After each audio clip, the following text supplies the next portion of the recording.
चलिए जल्दी से देखते हैं 21 दिसंबर की तीसरी शिफ्ट के आरआरबी ग्रुप डी परीक्षा के सवाल। तो देखते हैं कि इस शिफ्ट में कौन से खास सवाल और उनके जवाब थे। पहला सवाल था अवार्ड से जुड़ा, हॉकी के मशहूर खिलाड़ी PR श्रीजेश को लेकर। उन्हें मिला देश का प्रतिष्ठित नागरिक सम्मान पद्म भूषण।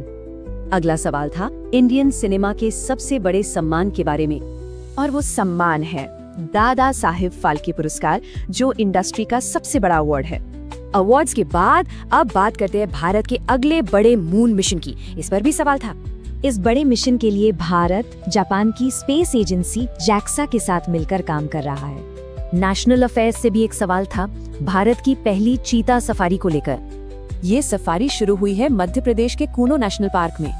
अब वाइल्ड लाइफ से सीधे क्रिकेट पर आते हैं, जहां एक ऐतिहासिक उपलब्धि पर सवाल पूछा गया, और ये उपलब्धि है पाकिस्तान की पूर्व कप्तान सना मीर के नाम। स्पोर्ट्स से एक और सवाल था हाल ही में हुई खो खो वर्ल्ड कप जीत पर। इसमें भारत की पुरुष और महिला दोनों ही टीमों ने नेपाल को हराया।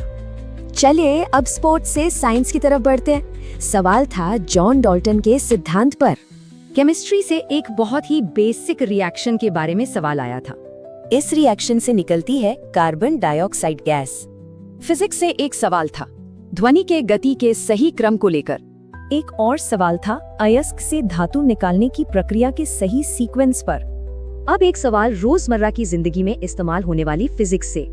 सही जवाब है उत्तल दर्पण, क्योंकि ये ज्यादा एरिया दिखाता है। एक न्यूमेरिकल भी था जो न्यूटन के सेकंड लॉ ऑफ मोशन पर बेस्ड था। F=ma फॉर्मूला से सही जवाब आता है 6 मीटर प्रति सेकंड स्क्वायर।